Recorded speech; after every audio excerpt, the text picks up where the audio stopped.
ഇന്ന് നിശബ്ദ പ്രചരണമായിരുന്നു. എന്തായിരുന്നു ഇന്നത്തെ പരിപാടി? ഇന്ന് ഓരോ ആളുകളുടെ വ്യക്തികളെ നേരിട്ട് കാണുകയും സംസാരിക്കുകയും അങ്ങനെയുള്ള കാര്യങ്ങളായിരുന്നു. ഇതിന് ശേഷം ഒന്ന് രണ്ട് ചെറിയ അപകടങ്ങളും ഒക്കെ ഉണ്ടായിട്ടുണ്ട്. ആ സ്ഥലങ്ങളിലൊക്കെ പോകണം. അത് കഴിഞ്ഞ് വൈകുന്നേരം രാത്രി ലേറ്റായിട്ട് നേരെ ചേർത്തലയ്ക്ക് പോകും. രാവിലെ അവിടെ വോട്ട് ചെയ്യണം. അതിന് തിരിച്ചു പോരും. അവസാന ആത്മവിശ്വാസം ഇപ്പോഴും കൂടി നിൽക്കുകയാണ്.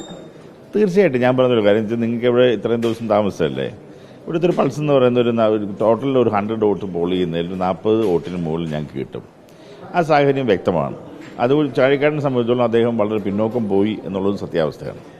അതുകൊണ്ടാണ് ഞാനുമായിട്ട് യാതൊരു ബന്ധവുമില്ലാത്ത ഒരു കഥയുണ്ടാക്കി ആ കഥ നോട്ടീസായിട്ട് അടിച്ച് ഇവിടെ വിതരണം ചെയ്യുന്നത്.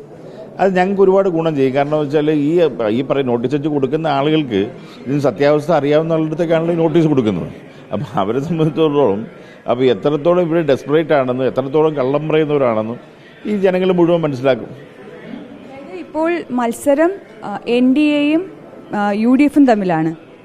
അതെ, തീർച്ചയായും ഇപ്പോൾ NDAയും UDF തമ്മിലാണ് മത്സരം ഇവിടെ നടന്നുകൊണ്ടിരിക്കുന്നത്. അതാണ് സാഹചര്യം. ഇപ്പോൾ ചാഴികാടൻ വളരെ പിന്നോക്കം നിൽക്കുകയാണ്. ഇപ്പോൾ ബൂത്തുകളിൽ ഈ 100 വോട്ട് പോൾ ചെയ്താൽ അതിൽ 40 നിങ്ങൾക്ക് കിട്ടുമെന്ന് പറയുന്നത് ബൂത്ത് അടിസ്ഥാനത്തിൽ കണക്കെടുത്തിട്ടാണോ, എന്തെങ്കിലും സർവേ നടത്തിയിട്ടാണോ? സർവേകൾ നടത്തിയിട്ടും ആണ് ഞാനിത് പറയുന്നത്. ഞങ്ങളതിന് പ്രൊഫഷണലായിട്ടുള്ള സർവേ നമ്മൾ എടുത്തിട്ടുണ്ട്. ഞങ്ങളുടെ ആളിലും ചെക്ക് ചെയ്തു. ആ സർവേയുടെ ബേസിസിലാണ് പറയുന്നത്. അപ്പോൾ കുടത്തിൽ വീഴുന്ന വോട്ട് മറ്റ് 2 മുന്നണികളുടെയും പരാജയം ഉറപ്പിക്കും. 100% ഉറപ്പിച്ചിരിക്കും. അതാണല്ലോ അതിൻ്റെ ഈ വെകിളി പൂളുന്നതുകൊണ്ടാണല്ലോ ഈ ലാസ്റ്റ് മിനിറ്റിൽ ഇങ്ങനെയുള്ള തറവേല കാണിക്കുന്നത്. അല്ലെങ്കിൽ കാണിക്കാൻ പറ്റില്ലല്ലോ. സാമുദായിക നേതാക്കളെയും മതസംഘടനാ നേതാക്കളെയും ഒക്കെ കണ്ടിരുന്നോ? ഞാൻ പറഞ്ഞില്ല, ഞാൻ എല്ലാ സമുദായ നേതാക്കന്മാരുമായി ഞാൻ വ്യക്തിപരമായി ബന്ധമുള്ള ആളുകൂടാണ്. കാരണം ഞാൻ ഒരു സമുദായത്തിൻ്റെ നേതാവായി പ്രവർത്തിക്കുന്നതുകൊണ്ട് തന്നെ എനിക്ക് എല്ലാവരുമായി നേരിട്ട് ബന്ധമുണ്ട്. അതുകൊണ്ട് തന്നെ അവരുടെ പ്രശ്നങ്ങളെക്കുറിച്ച് കൂടുതൽ അറിയാനും അവരോട് കൂടുതൽ കുറേ കൂടെ ഓപ്പണായിട്ട് സംസാരിക്കാനും ഒരു രാഷ്ട്രീയക്കാരനൊക്കെ കൂടുതൽ അവർക്ക് കഴിയുമല്ലോ.